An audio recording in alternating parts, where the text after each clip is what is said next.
In order to survive in the world, we have little option but to spend our lives being rather defended, that is, at one remove from our more vulnerable sides, closed off from certain emotions, focused in many cases on not feeling.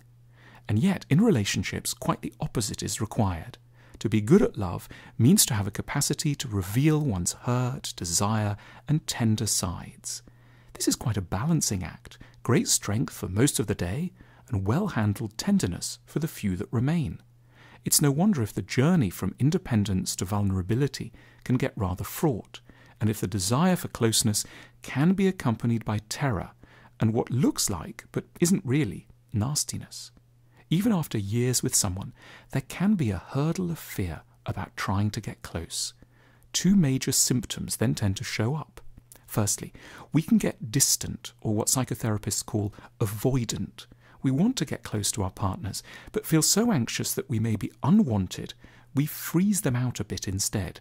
We say we're busy, we pretend our thoughts are elsewhere, we imply that a need for reassurance would be the last thing on our minds. We might even have an affair, the ultimate face-saving attempt to be safely distant, and often a perverse quest to assert that we don't require the partner's love, a love that we've been too reserved to ask for. Or else we can get controlling, what therapists call anxious. We feel our partners are escaping us emotionally, and we respond by trying to pin them down administratively. We get unduly cross that they're a bit late. We chastise them heavily for not having done certain chores. We ask them constantly if they've completed a task they'd agreed to undertake. All this rather than admit, I'm worried I don't matter to you. We can't, we believe, force our partner to be generous and warm. We can't force them to want us, even if we haven't actually asked them to. So we try to control them procedurally. A tragic cycle then unfolds. We become shrill and unpleasant. To the other person, it feels like we can't possibly love them anymore. Yet the truth is we do. We just fear rather too much that they don't love us. But if our rather harsh, graceless behaviour could be truly understood for what it is, it would be revealed not as rejection, but as a strangely distorted, yet very real, plea for tenderness. We should have sympathy for ourselves. Relationships require us to put ourselves in a very weak position vis-à-vis partners. If they ever want to use the power they have over us, and sometimes they do, they know exactly where to put the boot in. This can be deeply frightening. This aspect of relationships is even more difficult if our early experiences and childhoods have made closeness rather scary, if we've encountered people who've taken signs of vulnerability as targets.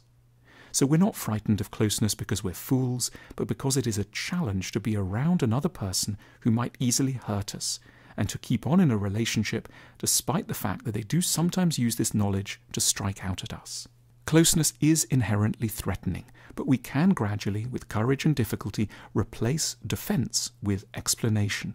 We can say we're frightened and why, rather than turn cold or controlling. And we can begin to see what our partners might be trying to communicate through their off-putting behaviour. We can never be through with a requirement for acceptance. This isn't a curse limited to the weak and to the inadequate. Insecurity in love is a sign of well-being. It means we haven't allowed ourselves to take another person for granted. It means we remain realistic enough to see that things could genuinely turn out badly, and that we're invested enough to care. We must get better at seeing the love and longing that lurk behind some of our and our partners' most frosty, managerial and brutish moments. We're just, in our own way, dealing with the anxieties of trying to get close.